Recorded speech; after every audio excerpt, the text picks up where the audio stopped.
বহুত চালু মেয়ে।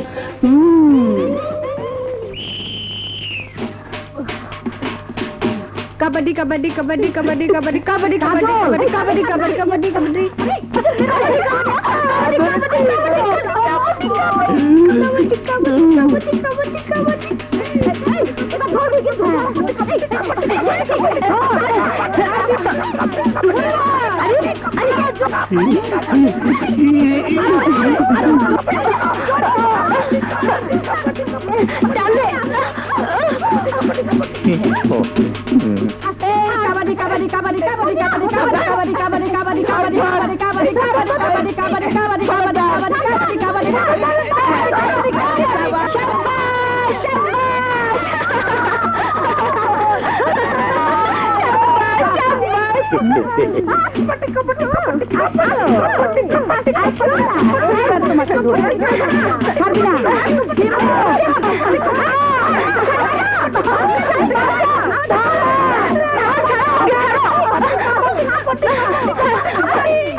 হয়েছে মা হয়েছে, একবার হেরেছিস তো কি হয়েছে, পরের বার নিশ্চয়ই জিতে যাবি।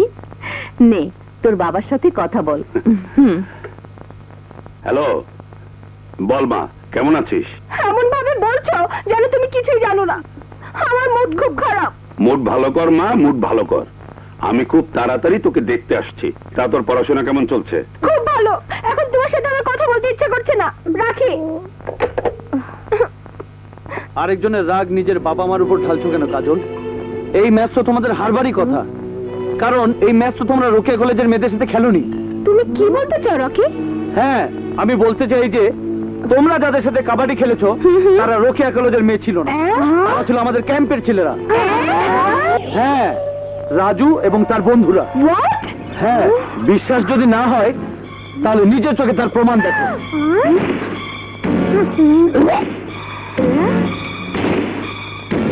আগে কেন বলনি? ওরা ছেলে ছিল, তাহলে তো আমি ওদের ছাড়তাম না। না না, আমি বলছিলাম ওদের আমি মজা দেখিয়ে দিতাম। মজা তো ওদের আমি এখন দেখাবো। চল আমার সঙ্গে, চল। সিসি প্যাপ লাগিয়ে